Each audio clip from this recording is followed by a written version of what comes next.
The Elite are back, and the road to Double or Nothing is looking pretty damn good, actually, when it comes to pay-per-views. Welcome to BunkaMania Wrestling. I am Jeremy Graves, joined by my good buddy Tom Linberry. We are back to discuss AEW's happenings from their television programs this week. We're going to be covering a variety of topics, as we are now just over a week away at the time we're recording this from Double or Nothing. If you found this in the audio-only realm when it comes to podcast providers, thank you very much for giving the show a chance, and we hope you enjoy it. Why not tell a friend if you do so? If you're watching on our YouTube channel, which you can find by searching for BunkaMania UK on YouTube, if you enjoyed a video, why not give it a like and hit the subscribe button as well? We would really appreciate that. Tom.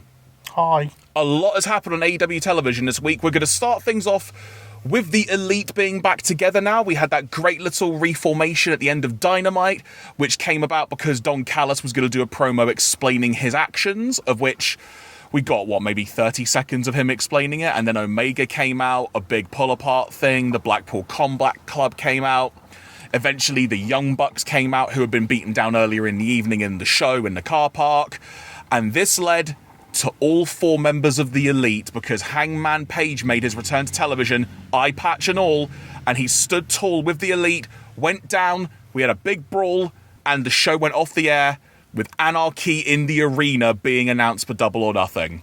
I flipping loved the end segment. What did you think? I think it was the best segment that AEW have done in some time, and I think that is saying something.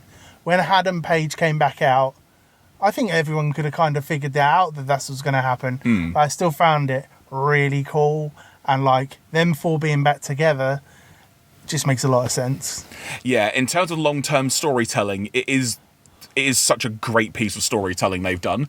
It's had a few bumps in the road along the way, because obviously after the brawl out stuff from last August, September time, whenever it was at this point, it all just blurs together. They were probably going to start teasing that and doing that far sooner, but it's been slowed down a bit. I don't know. I think it works a lot better now. I think, it definitely works a lot better now. And I like the way the roles have now reversed slightly. Now the Elite are like the baby faces, and the BCC are the heels. They're such a good heel group as well. And I think they all do it very well. Even like Yuta, who's not been around long, fits in the group really well. So I'll be interested to see what they do this week before we get to Double or Nothing. Agreed. I would also point out, folks, we can hear some background noise in the recording. It's because, once again, in case you can't tell if you're not watching the video version, we are once again in the car park studio, as I'm now going to affectionately call it. So if you hear some background noise, it's just some natural occurring things are happening. The thing with Don Callis, I think like they could have done a bit longer before Kenny came out on the show, and just he was just about to get to his point, and then Kenny come out. I don't feel that we really got much from that promo. Again, that might be because we're going to get something this week, but still, I think we should have had like a tease of where we were going before Kenny came out. Agreed, yeah. He was starting to get to the point that he had done everything for Omega. He's the one that got him the IWGP title in New Japan. He's the one that set up Omega and Jericho at the Tokyo Dome. He's the one that on his first night in, that being Don Callis, he's the one that helped Omega get the AEW title. But was that his first night in? I don't feel it was. I mean, I'm not picking here, but like, I think he'd been on a few shows before that. He'd done some commentary, hadn't he? I think he'd been in for a while. I think, like, isn't that the first time he was with Kenny on screen as his that duo manager, or whatever they call it? Sorry. Yeah, that's a fair point. But that's all good. But yeah, we didn't really get to Don's point very well, which in itself I think is actually all right, because the prime focus needs to be on Anarchy in the Arena at this point. And given we've got Forbidden Door coming up, and Don Callis specifically did mention the Tokyo Dome match with Jericho and the IWGP title, and given that Omega is still the IWGP US champion, I'm going to assume we may get a bit more of a follow-up leading up to Forbidden Door on that. And there are some rumours going around online that potentially Callis might end up being aligned with the United Empire in some way. Which from an Omega Ospreay point of view, I'm trying to say, in some ways makes sense. I don't know if it actually needs it, though. And also, they have Gideon Grey. Good point. from Revolution Pro Wrestling. And the Japanese audience love him as well, don't they? They absolutely love him, yes. About as much as the English crowd do. So let's get to some other points from Dynamite. And the way we're going to do this, folks, is touching on kind of more top-level discussion points, because a lot happened in the build-up to Double or Nothing for this coming weekend at the time we're recording. First of all, Falls Count Anywhere. Roderick Strong, Chris Jericho. Adam Cole was banned from the building. The JAS were banned from the building. This match was so much fun. It was such a fun match. They went all around the arena backstage and whatnot. There was a bunch of ice cream that got involved as well. Just some really... They wrestled next to a painting. Yep, literally. And they ultimately ended up outside the building. Go on. Now, I've been watching wrestling for a while, and he established that last week. But anytime you have a stipulation like, oh, they're not allowed in the building, nothing's really done about that. Mm-hmm. Whereas this week, they actually incorporated that into the match. And I think that was very well done. And I was very impressed. I don't want to sound too condescending, but that, having Adam Cole in the match, yeah, but they had to go outside for it, genius. It just makes total sense. That's what I was going to say. It takes actual logical, complete sense that that's how you get around it. Ultimately led to Jericho being defeated on a flower bed, which in itself was very amusing, especially because the commentators couldn't figure out what the flower bed was. I think Taz was trying to call it like a dirt pit or something, and it's like, Taz, it's a flower bed. Yeah. But that commentary is amazing. Oh, it's so especially if you watch it on Fight Plus. Yeah. Yeah, we talked about it in our Dynamite review last week, but the advantage of watching the show on Fight TV this week was really added to that, because we got to see all of the backstage brawling stuff with the commentary as well, and Taz not knowing. Well, actually, at one point, they all were looking at like something that was standing in the background. They're like, whatever that is. And it had like a hashtag on it, and they just said the hashtag. Yeah. Just little random stuff like that I really, really enjoy. But if you've not seen this match, everybody, go out of your way to see it. It's genuinely really good fun. If you can watch the fight version, really worth going out of your way to watch. I mean, we haven't discussed this, but Dynamite's been going for nearly, 4 years in October? Mm-hmm. And I would say it's in one of their top 5 matches in the past 4 years. 4 years? Yeah. In the past 4 years. I mean, we could sit here and debate what the other 4 or 5 were, or even if you agree with that. But it was so well done that, I don't know, there was something to it that put it up in that upper echelon of TV matches. You know what else really added to it as well was how much the crowd were into it. And this actually went all night, including on Rampage actually as well. The crowd were just really into everything they were watching. I think that's a Texas thing though, don't you? Like every time they go to Texas, they seem to do well with like crowd numbers, crowd interaction. I 100% agree with you. And I mean, I think I've said it to you before in private that I think sometimes some of the East Coast crowds they just seem a little bit dead. Do you think that is...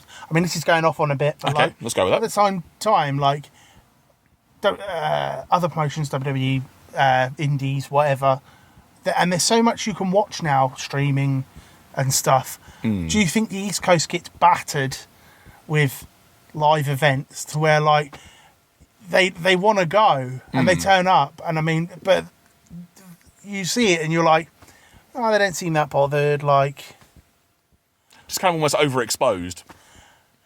Yeah, I think for years it's always been East Coast to the Midwest, and then the West Coast gets like 2 run-throughs a year. Whereas I think it needs to be spread out a bit more evenly, because when they've done them West Coast shows, the crowds have been nuts. And I mean, especially that Seattle one where they changed the set at the beginning of the year. Yeah. So, sorry to go off on that, but I just think like... I agree with you, certain parts of the country are more... interactive. I mean, the Detroit crowd last week. Look at Canada when they made their debut there. Yeah, no, they loved it. And heck, in the case of WWE, when they come over here or do European tours, I mean, in fact, on the most recent European tour, I think it was a show in Paris. There was like loads of stuff going around online about just how much this Paris crowd were into the show. Yes. And it just goes to show that when you don't come around too often, as it were, and you start running shows in places you've never been to, that's the reaction you'll get. And that's why, going back to a previous video where we were talking about All In, that's why the atmosphere at All In at Wembley Stadium is going to be immense. To touch on that, I think the crowd for All In. Hopefully it doesn't rain because it is here. So I probably jinxed that. Well done, thanks. But I think that crowd is probably the best crowd they work in front of to that point. Yeah. Because I think the English fans are ready. Yeah, 100%. So I think, and especially if we all get to sing Jericho out to the ring. Yeah, that's one of my big things, which I'm not sure if I actually mentioned in the predictions video, because I mentioned it to you a while back, that Jericho blatantly wants to say he's played a Fozzy gig at Wembley Stadium. I don't blame him. So I fully expect he is going to come out with Fozzy playing his song. Also, I also fully expect that Sammy Guevara and or Darby Allin probably want to jump off the giant arch hanging over Wembley. I would imagine so, and I'd be here for that. You would literally be there for that. Oh, yeah, good point, yeah. We will both be there. But back to Dynamite. Let's focus on the international title for a second, because we also had Orange Cassidy and Darby Allin against Big Bill and Lee Moriarty. It was a really fun tag match, it's got to be said. Really, really good fun. One of the big highlights was, I think it was when Darby hit a code red on Big Bill, and Big Bill just went flying for it. It was such good fun. But just a really fun tag match. And the idea of Cassidy and Darby being a tag team, it just works really well. Well, the thing is, like, those two have been working the house show circuit together in a tag. And I mean, I don't quite know who came up with that. I don't know who thought of it, but it's brilliant. Like, there's just two opposites meet and form a great tag team. And I mean, if they can do that, advance on that a bit further going forward. Mm-hmm. But I really enjoyed that. And I think Big Bill, now he's in AEW and he seems to be having fun. And you can tell that it comes through the screen. And when I was over in March, I saw him in a few matches. You can see he's having fun, and I think that translates into like that match, especially since we're talking about it. And I don't know, he just seems like he's having fun and enjoying his time in AEW, and I hope it continues. Completely agree. Also, doubling back quickly to Roddy and Jericho, because we didn't actually mention this, there was a follow-up on Rampage, which this week I was going to say, in the Jericho tore up the legal contract about Adam Cole being in the building, and that led to Jericho saying, "I want you at Double or Nothing in an unsanctioned match," which, in the context of AEW, means whoever wins loses. It will not go on their record as that. It's literally whatever happens, happens. I think we previously had, was it Mox and Omega had one? I believe so, yeah. Yeah, so it's kind of like that. And we've had a few others that aren't coming to mind right away. Didn't Adam Cole and Orange Cassidy at the pay-per-view last March have one? That sounds familiar, yes, now you mention it. Something, yeah, that sounds familiar. Revolution last year in Orlando. Yes. Oh, yeah, the one with that insane tag match with the Bucks and Omega and Page. Was that the year before? That was the year I've got my years mixed up. It's all good, folks. It happens to the best of us, as it were. But yeah, and then that led to a big pull-apart brawl with Jericho and Cole, so that match is now 100% on at the pay-per-view, and I'm really looking forward to it. Me too. I was rather hoping they might do, like, Roddy and Cole and Jericho and Danny Garcia, but I'm overly happy with Cole and Jericho.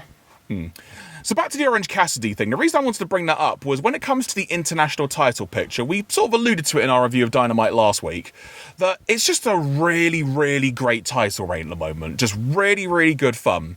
We had mentioned that Kyle Fletcher was sort of being teased as though he wanted a title match, and that was very conspicuously not actually acknowledged pretty much in any way on Dynamite.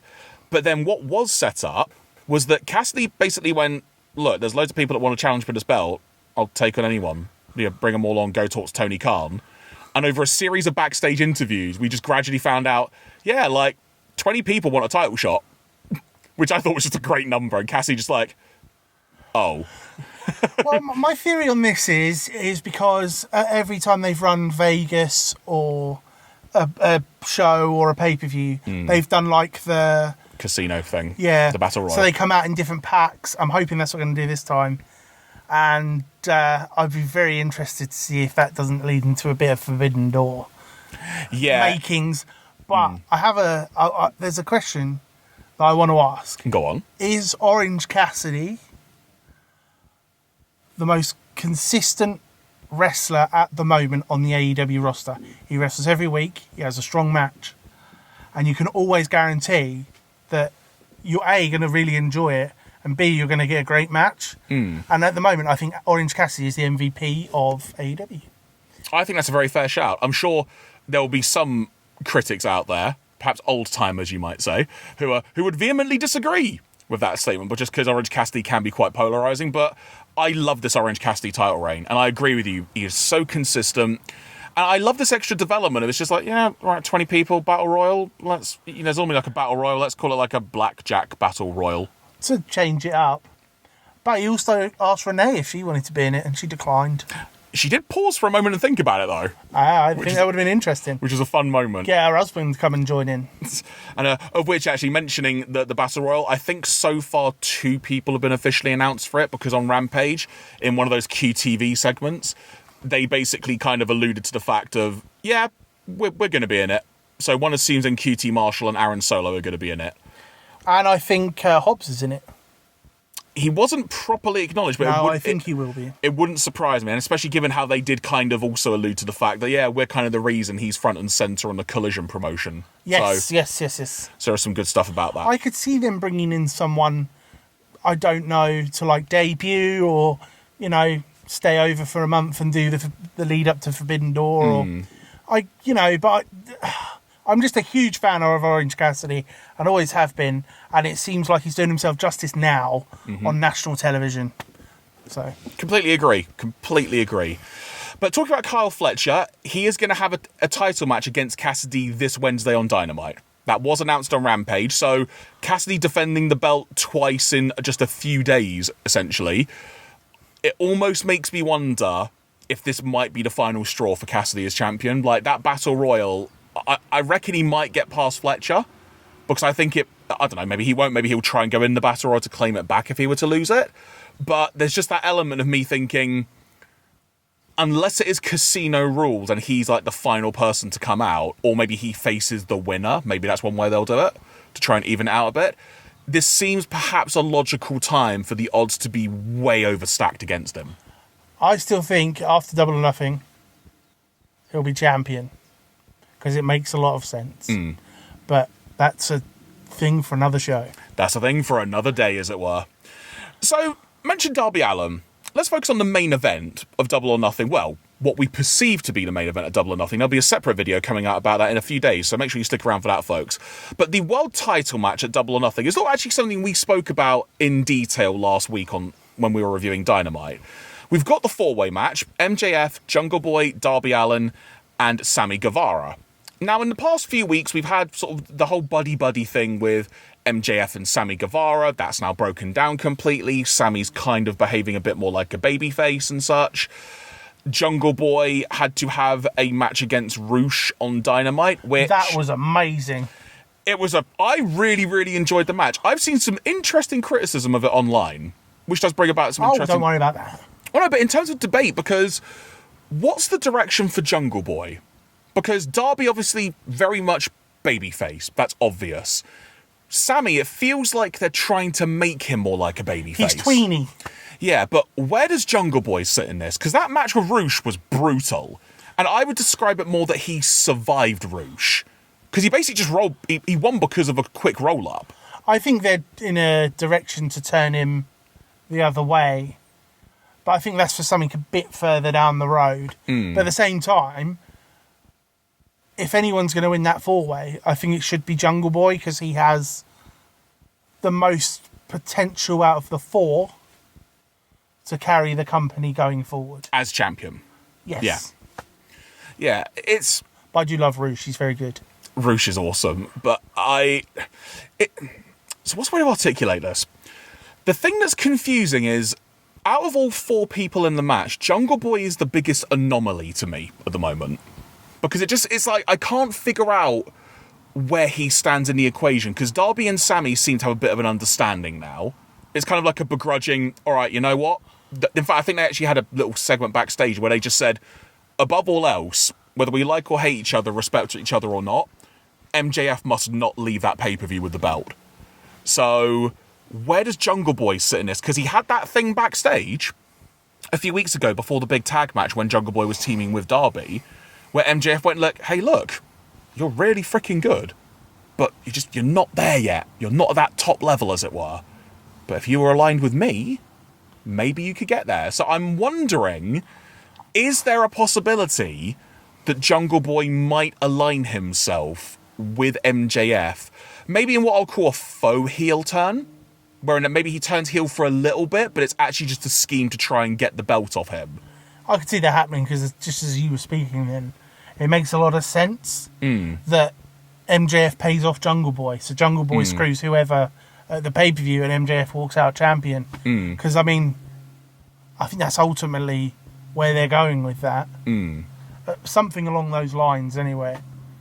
And another element to that as well is the whole idea originally was MJF was going to pay off Sammy in the match. So, yeah, I think you could advance that along a bit. Yeah. Then we find out afterwards he actually paid off Jungle Boy. Because Jungle Boy needs the money. And then I guess as well, if he's also then heel, maybe he can actually align with Anna Jay finally on TV, if they really wanted to. But isn't Anna Jay part of the JAS? I'm a bit unsure on that. Honestly, if Jungle Boy were to turn heel, I could see him joining the JAS. But you know what? We might save that for another video, because I think that could actually work well. We'll keep that for a topic for another day, as it were. I'll change T-shirt in the production. So, elsewhere on the show, we had a tag team match involving the Outcasts and the AEW Originals on the women's side of things, as it were. Jamie Hayter was apparently not cleared to compete. Whether that's legit or not, I don't know. But that Shida looked so great in this match. Got a whole new look about her, new music. She had some amazing offense in that match. It was a really great tag match. But what this ultimately set up was Toni Storm challenging Jamie Hayter for the pay-per-view, for the title. So we're going to get a rematch of the title change from November. This is going to be another great match. I'm super excited about it. But Jamie Hayter, conspicuous by her absence.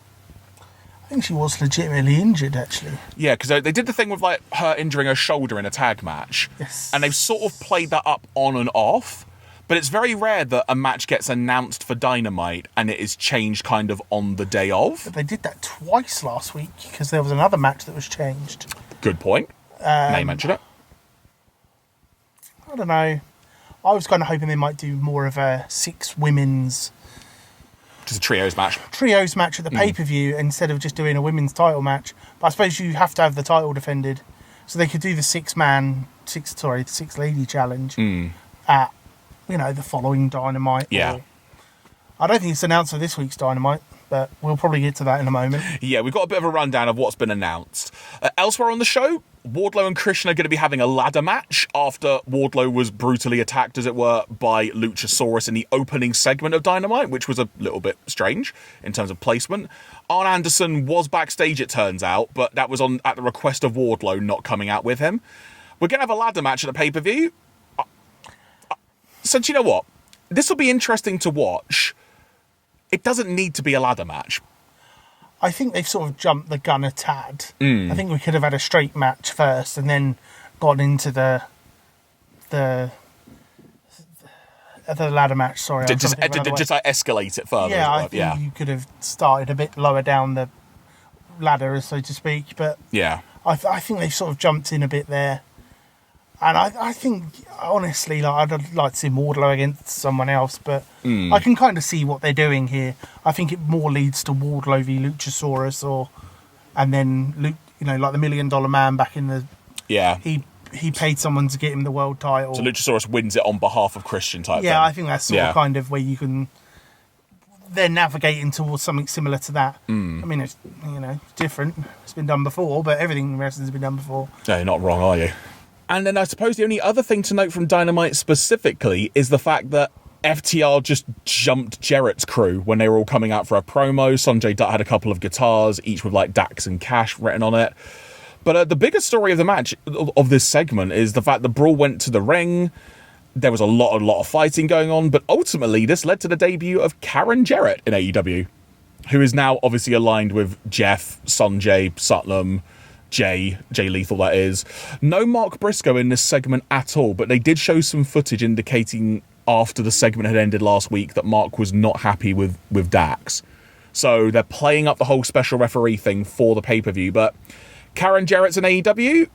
I haven't got an issue with her personally, but I think she will certainly add a unique presence to that group, which is already in itself just a great kind of dumb heel faction. I really like it. I don't think they need her to be there. I can kind of understand why she is there, but I don't think they needed that. I don't know, there's just something about it that doesn't sit well, but I mean, I'm not against it. I just think like she could have been brought in a while ago instead of 10 days before the pay-per-view to not just, you can kind of see where they're going with it. But like, I don't know, I think I'd rather if she'd come in a bit earlier, but apart from that, no, great segment. I mean, hoping FTR don't lose. Yeah, it'd be interesting to see where they go with that group in general, regardless whether they win the tag titles or not, because there's now a lot of them. And part of me does kind of wish we'd have had that segment at the Briscoes ranch, but with Karen there. What, in her dungarees? Yeah, literally and stuff, and just kind of Her carrying a duck. Or something, who knows. But in terms of Rampage, not massive amount to note. I enjoyed Rampage, actually. Yeah, it was a really... The main event was good, because Dustin Rhodes is from Austin, Texas. Yep. Always been a huge fan of Dustin Rhodes, Gold Dust, and his other 9,000 awesome. gimmicks. He's so good. And allegedly retiring this year as well, later this year. That's a shame. So, but I think actually Tony Schiavone on commentary wrestled. He has now wrestled a match in 5 different decades. Yes, he has. Which is bonkers. It is mental, but it's what an achievement. But Rampage was a really solid show. Dynamite, I will say, because we haven't actually kind of talked about it as a whole. Really fun show to watch. Yeah, really good fun. Definitely. And Rampage also equally fun. I'll go so far as to say I think it's probably the most important feeling Rampage we've had in quite a while. Now, do you think this is because they've stopped taping Dark and Dark Elevation before then taping Dynamite and Rampage some weeks? So it's kind of just a heck of a lot that they've seen beforehand. So instead, the crowd is hotter further through the show and they can plan these shows a bit better. Because the last couple of weeks, since they've stopped taping Dark Elevation and Dark, I don't know, there's something about it that seems it's got a bigger feel to it. The audience, for want of a better phrase, seem to just be more into the show as a whole. I mean, they're still doing 2 matches before the show starts. Why everyone's sitting down, I'm assuming, because Preston Vance and Ethan Page did a tag match in Detroit last week. Okay. Because Ethan Page now lives there and Vance is from there. But, you know, I think there's more focus on it because they haven't got to tape 9,000 matches for YouTube. They're now, there's nothing against YouTube, but there's more focus on the production. It's more focus on what needs to be filmed versus what you can film. And everyone, and I mean, I think you can kind of tell that people are a little less stressed on going forward with commentary and stuff. And yeah, it actually just felt like a fun hour to watch, as opposed to perhaps recent months where Rampage has been fun to watch, but it was just like, nah, that was good. Whereas this was good. And I think you notice, and I mean, me and you notice things like this a lot. There's a lot less empty seats for Rampage. Yeah. Because people haven't seen 2 hours of Dynamite, the hour of Dark Elevation, and if they've taped Dark as well, I mean, it's another hour. So basically a 4-hour show at that point. Yeah, and then you've got to tape Rampage, and I mean, they fill in a lot of that going forward, but like, I think I think it's a good decision. I mean, a lot of people on the precipice of coming up onto like the main roster, you're not going to see as much, but they can sort of do that with the house shows and when Collision starts and things like that. So I don't know. It just seems a lot better going forward, and hopefully they sort of stick to that. Agreed, completely. And in terms of the big notes from Rampage, we mentioned the Jericho and Adam Cole pull-apart brawl, the QTV thing. Jade Cargill beat 2 sort of local talents, if you will. And then ultimately Taya Valkyrie came out, hit the Jaded, and now that match is official for the pay-per-view. So TBS title will be on the line. Will this finally be the time that Jade loses it? We'll see. We'll discuss that on the preview show and whatnot specifically. The only other big thing to note, well, actually, there are 2 things now I think about it. First of all, the Hardys came out and did a promo and kind of, well... With Brother Zay. Brother Zay. I love that name. Whoever came up with that, kudos. To be fair, it's really well thought out. I also didn't realise that Mark Quinn was injured specifically. I did. Yeah, I guess it's one of those things it wasn't really acknowledged on TV. I think he hurt his shoulder or something, didn't he? Oh, that sucks. Yeah, it was a while ago. But Brother Zay, amazing name. So this was actually good fun because first of all, it's set up like a trios tag for the pay-per-view where it's Hardys and Zay versus the Guns and Ethan Page, with the idea being, and I'm pretty sure Matt said if he wins the match, he then owns Ethan Page's contract, kind of the flip reversal thing on what they did with the firm. Which makes me wonder, will they get out of it by like Zay getting the win instead of Matt, maybe, or something? But there was a really fun thing where Ethan Page was trying to talk to Zay and being like, hey, look, who was the one that supported you when Mark got injured? Who's the one that said, no, don't worry about what people think about your random moaning thing. Just keep doing it. It's marketing. And he said like we could be called like the Moan Event if we were a tag team. Genius. Just great little line there. But this ultimately sets up a big brawl, if you will, which led to Brother Zay being Pillmanized in the neck to prevent him from being able to moan. That is terrible. It's random stuff like that I love when it comes to just consistent storytelling. So I fully expect now it's going to be a race against time to see whether Zay will actually be moan or not. Will Zay be able to moan at the pay-per-view? Find out, folks. They can have a little ticker running along the bottom. Can Zay moan? No. That'd be interesting. I don't know. Have a decibel meter attached to his throat or something. That'd be amazing. The Acclaimed were in a tag match. They won. That's about all you need to Now, know. I've got a question for you. Okay. Because you do all the questions, I'm doing one. Okay. Billy Gunn. Yes. He is an advanced age, but he is probably the best he has ever looked. So, how do you rate Billy Gunn now compared to what he used to be? Because he seems to have an awful lot more fun now than he's ever had in his career. Apart from, and he's clean. I don't know. He just comes across as having fun.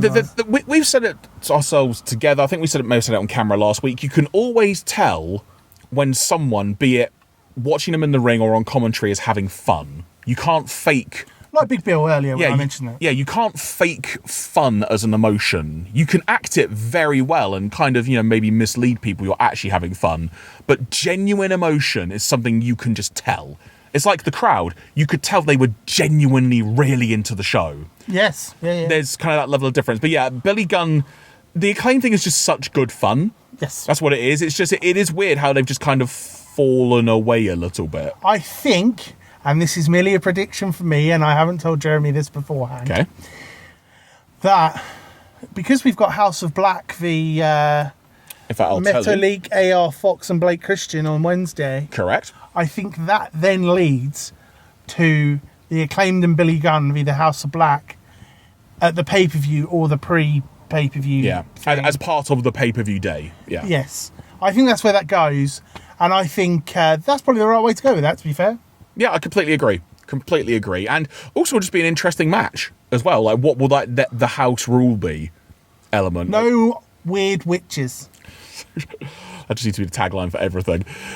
And a final thing as well, we got some Swerve and Keith Lee interaction after the Dustin Rhodes match. Basically a big beatdown by the Mogul affiliates. Are we going to finally get this match between Swerve and Keith Lee to finally end this thing? I hope so. Because I feel like they've been attached for a bit too long. Because when were they tag champs? It must be like late last summer, right? They lost the belts in September at the Arthur Ashe Stadium. Was it that long ago? Holy cow. Now you mention it. Okay. Yes. So I think they've been sort of gelled together for too long, and I think there's more matches for Strickland to go and have. Oh, because it was just after Brawl Out, wasn't it? I'm just trying to figure the timeline. Yes. It was like 2 weeks after, wasn't it? So, yeah. And I think there's some more matches for Keith Lee, because even though he is on TV regularly, he doesn't wrestle much, and I feel like if they let him do his thing a bit more, I don't know, I'm just a huge fan of Keith Lee, basically. Yeah. Again, it's another one of those things where I slept on a floor so I could then come back and watch Keith Lee at Rev Pro about 6 years ago because I really wanted to see him live. So I just wish they'd use him a bit more. I think there is genuinely some really good fun that they could have with the Dustin Rhodes Keith Lee tag team if they were perhaps trying to go. I think we've already done Keith Lee in a tag. True, but I'm thinking more from the perspective that Dustin wants to hold one more championship, maybe, before he retires. And maybe he thinks, you know what? I really want to be a tag champ again. And then perhaps they could play on the storyline of, which I think is similar to like a Chris Daniels thing a few years ago when, oh my God, what a tag team name? Him, Frankie Kazarian, and SCU? Thank you, that was it. I just totally blanked for a second. I think it might be a fun dynamic, hypothetically, if Keith Lee and Dustin won the belts, but it ended up being Dustin saying, if/when we lose these tag titles, I retire. Yes. Because then that adds so Chris much. Daniels. It wasn't retire, it was the SCU broke up. Thank you. Because it was only Kaz and CD by then. Yeah, correct. Because Scorpio Sky had gone out on his own. A name we haven't heard in a while. Yeah, I'd be interested. Maybe he'll show up in that Battle Royal. Or the Collision. There you go. There'll be a head-on collision, as it were. So, yeah, I think that might be fun if they did that with Chris Daniels and Keith Lee. I'm really, really game for that. Or do you mean Dustin Rhodes and Keith Lee? I said Chris Daniels, didn't I? I think Chris Daniels is busy on Ring of Honor. Oh, I'm getting all my names mixed up now. Ring of Honor, Thursdays, amazing. Yeah. And a man Zach's on it. Keith Lee and Dustin is what I meant, sorry. But, yeah, we might try and do some Ring of Honor talk at some point in some separate videos, because it sounds like that is really good fun. It's just trying to find a time to watch it all, quite frankly. You can... Sure. When it comes to Dynamite this week, matches announced are Kyle Fletcher and Orange Cassidy for the international title. We're going to have a Cole and Jericho contract signing. There's going to be promos from FTR, Ricky Starks. One assumes we'll get him and Jay White in some form at Double or Nothing. Yes. Do you think Kyle O'Reilly comes back in the next week? So there's a bit more backup for Cole, as it were, at the pay-per-view, maybe? Yes. That's a good prediction. I'd not thought of that. How bad's his neck, though? Like, is he still out for a while? Or Well, I'm asking you if you think he'll come back. I'm not asking you to be factual. I'm asking you, what do you think? I'd love it if it happened. Me too. Much, and I want it to happen. Yes. Yeah, now you've mentioned that, then we get like an undisputed trio again, as it were. Just obviously without a certain Mr. Bobby Fish involved at all. Probably ever again. Elsewhere, like I said, Ricky Starks and Jay White will probably end up having some kind of match at the pay-per-view. So we've got Starks promo to build up to that. Apparently, all four pillars, so the guys in the world title match, will be giving their final address each, as it were. But do you think that's a bit overkill there? Like, we've already done that. I guess it's just that final thing before the pay-per-view. Maybe we'll get like a hint as to who's going to be the turning in the match. Like, will Jungle Boy be a bit more heelish? Yeah, As it works, he was also a bit of a dick on in that in-ring promo a few weeks back when they sort of had like him, Sammy, and Darby in that slightly awkward opening segment. Oh yes, good point. Yeah. Elsewhere, we've also got Claudio and Wheeler Yuta challenging the Lucha Bros for the ROH tag titles. This was set up from the Double Jeopardy match on Dynamite last week. This match is going to be great. I think so. Yes. I don't think there's really much I can say about that that's going to hype it up any further. I mean, the Lucha Bros don't have a bad match. And It's going to be such good fun. Claudio is amazing. And Yuta is getting there. So I think it'll be brilliant. Did you notice during Rampage, sidebar for a sec, during the trios match at the start of Rampage, did you notice how to break up a pinfall? Or I think it was a submission, actually, it might have been on Yuta. But Moxley broke it up by drop kicking Yuta. I did. They mentioned that on commentary. And I was like, why? But you've seen the way they treat him in promos. It's almost like you need to learn. So if you're going to cost us a match, we're going to hit you. Yeah. I mean, yeah, it makes sense. Yeah, I was just wondering if that's going to lead to something at some point. Like, is Yuta going to have had enough and break away and again? slap Danielson in the face, which leads to them two having a match. Oh, possibly. But also, Taya Valkyrie and Lady Frost, and as you mentioned earlier, the House Rules Trio title match, House of Black against Blake Christian, AR Fox, and Metalik. So Dynamite is going to be stacked once again. The final Dynamite before Double or Nothing. It's going to be a good one. I think so. I mean, where'd you go with the main event for Dynamite? Because you never really tell.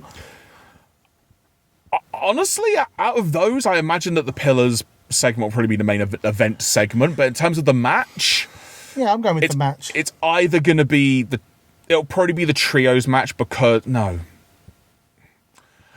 would stick to your guns, man. Okay, I'm more than happy for it to either be the trios match or the tag title match. But part of me thinks it will be the trios match because they really want to try and establish that thing. Yeah. The House Rules concept, I should say, to actually be more specific. The House of Black. There you go. So we're going to be having a Double or Nothing preview coming up in the coming week. We're also going to have another video actually discussing what might be the main event of Double or Nothing, so make sure you stay tuned for that. But for those curious, as things stand, this is the card for Double or Nothing, in no particular order. The world title match is MJF, Darby, Jungle Boy, and Sammy Guevara in a four-way. We've got Anarchy in the Arena, Blackpool Combat Club, and the Elite. Women's world title match, Jamie Hayter and Toni Storm. TBS title, it'll be Jade defending against Taya Valkyrie. TNT title ladder match, Wardlow and Christian. Tag titles, FTR defend against Jarrett and Lethal. In the international title, 21-man Blackjack Battle Royal, featuring currently Orange Cassidy or Kyle Fletcher, I'll assume, and QT Marshall and Aaron Solo. Also, the Hardys and Zay versus Ethan Page and the Guns, and the unsanctioned match between Jericho and Cole. This might be the most we know about an AEW pay-per-view 2 weeks out, compared to what we've known in a while. 2 weeks? Usually, well, at the time it was 2 weeks. Oh. Ish. Okay. But, as in, put it so, we don't normally know this much, like, leading into the final Dynamite before a pay-per-view. They normally end up announcing a bunch of matches on the show. But which they still will. I'll be honest, whenever they've had a bad pay-per-view, and I know some people will probably disagree with that. I agree with you. I'm fully here for that. I love AEW pay-per-views that you can certainly say you get your value for money, but when you live in the UK and it's an all-night show and it's like 6 hours long, it's a bit of a slog after a while. But it's to try being there and then having to get the train back. We'll have to tell that story at some point about the main event of Revolution with you and the MJF and Danielson match. We'll tell that at some point. Separate. We'll tell that in it. Tom's Stories. There you go. We'll make a separate segment just called that. I could do one a week. There we go. Well, folks, on that note, we're going to wrap up this video. Like I mentioned, stay tuned for an upcoming video with us specifically focusing on what's going to be the main event for Double or Nothing. There's a reason we're going to be discussing that, so make sure you stay tuned for that in the coming days. If you've enjoyed this video or podcast, depending how you've been watching or listening, thank you very much for checking it out, and please give it a thumbs up or subscribe if you have enjoyed it, and stay tuned for more upcoming podcasts in the coming days. Thank you very much for watching. Speak to you soon.